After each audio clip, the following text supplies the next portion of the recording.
is Martin, and there you see just a little bit. You always have to start again. We saw that with Andrew Strauss after lunch yesterday. However many runs you've got the night before or the session before, you're starting on naught the next day. Down the pitch, Paul Collingwood. Nicely controlled. First sign of aggression from Paul Collingwood. Beautiful shot, 4. Yeah, control is the right word here. That's edged, and that'll be 50 for Paul Collingwood. 9th boundary, that would be his 8th 50. 51. Good shot. Very good shot. Waited for it, got it fine.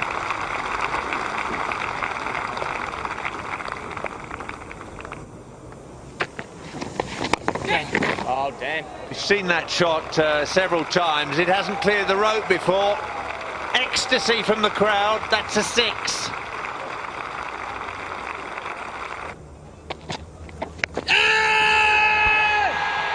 He's given in for the first time.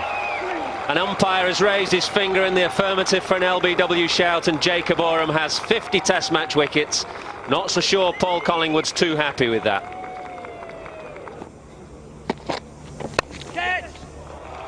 Runs for Tim Ambrose. At least 2 of them. There might be 4 of them. There is 4 of them, and it's a first half century in Test cricket. What a great moment for Tim Ambrose and his family. Here, steady. End of the 166th over. And time for a bit of lunch, a bit of respite for 2 sets of players and for the crowd, because it's been fairly turgid stuff again this morning. The centre wicket block. Yeah! Beautiful bowling. It's the second time he's done that. He did Michael Vaughan with that delivery, and now he's done Tim Ambrose. Ambrose dismissed for 55. England are... Well, there's some bat on that. Up goes the finger. Harmison doesn't like the decision, but Jeetan Patel is now on a hat-trick. Harmison's problems continue. He's got a golden duck to add to his lacklustre bowling performance. Well, that's a good shout, perhaps. Yes, up goes the finger, and England are all out. Hanasar looks at Harper, wondering why every proper batsman was given not out when it hit them on the front pad. Up goes the finger, the fate of a number 11. It's away. No hat-trick. New Zealand opened their account in the second innings. What a good delivery, and I think they've got the early wicket. It's given. For me, it was a straightforward outside edge. Bell has gone without troubling the scorers. England needed to do something. Ryan Sidebottom. Ball that's following him somewhat, and this time the ball's going to win. Boundary to end the over. It's 12 for 1.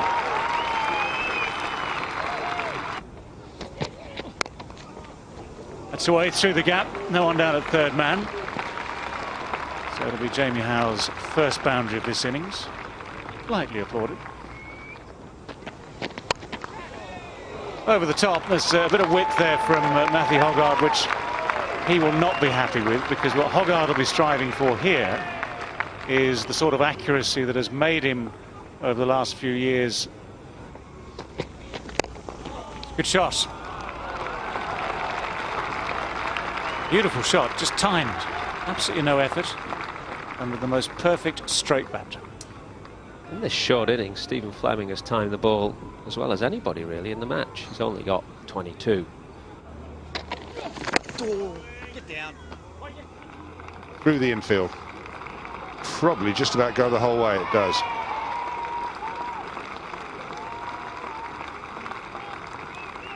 Dive from Cook, a dive from Panesar, but the timing has just been exceptional from Fleming. Edged through the gap.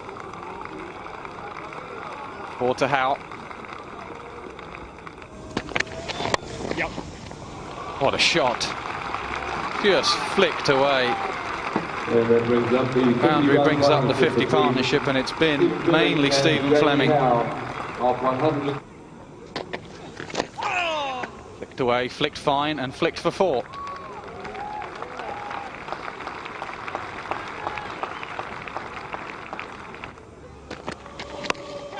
Well, he's pulled that away, and he's pulled it all the way for 6. Effortless from Fleming, and that shot in fact takes his average currently. Flicked away, 4 more.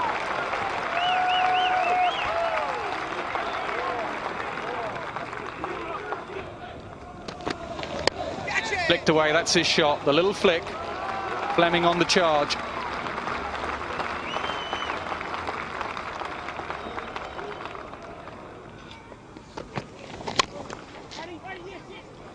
Beautifully placed from Jamie Howell.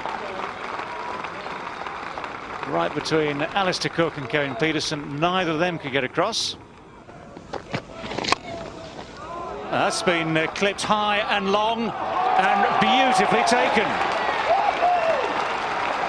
Matthew Hoggard out at deep mid-wicket, judged it perfectly, let salmon-like. He was off his feet in the air and clutched it. Stifled appeal. It's got away off the pad between the keeper and the wide slip for 4 leg byes.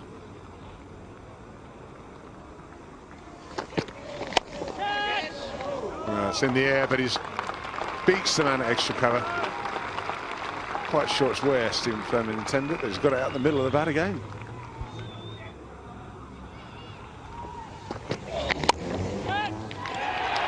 Not now, it isn't.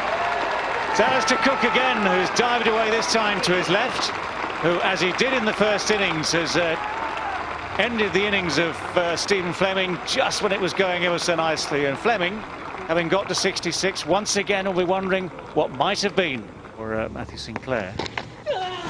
Catch it! Up it goes. Shouts to catch it. He's got to come round, get underneath it, and that's well judged. Andrew Strauss delighted with his catch there, delighted with the fact he made a lot of ground to get to it. And for Brendan McCullum, more bowled. It's a thick edge that goes straight past Paul Collingwood. Ross Taylor's going to get 4 for it, but there's absolutely no certainty about that. Oh yes, what a catch that is! England can do no wrong in the field. And once again, it's Alistair Cook. They just cannot get it past him. Well, it's getting better and better. 4. Must be very close to 5. Got him! What a patch this is for England and for Ryan Sidebottom. Jacob Oram goes first ball. Absolutely plumb. Start thinking now another wicket in this last 10 overs or so. Like that, just like that. That will do. Here he goes. Monty Panesar, get us a wicket.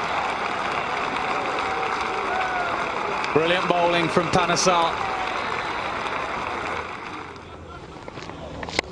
Wide of the crease, swinger. Pushed away, through mid-on, it goes for 4.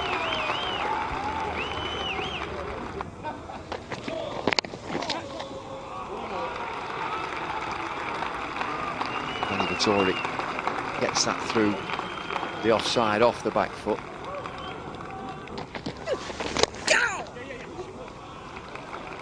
Runs here. New Zealand are increasing that lead. Carl Mills is useful.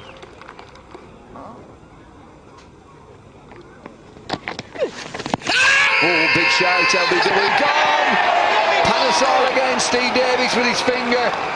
Sweep across the line. Carl Mills played a great shot through the offside.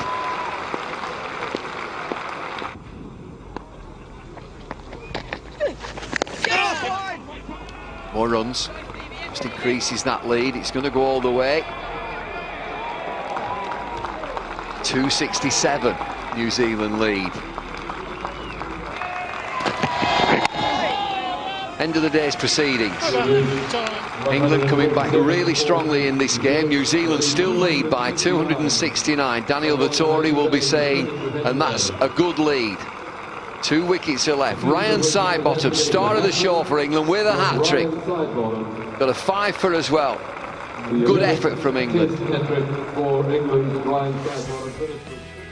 Isn't it an extraordinary game, Test match cricket? Just when you think you know exactly what's going to happen, that sort of session turns up. 92 runs scored, 7 wickets falling in a clatter, Sidebottom taking a hat-trick, brilliant stuff.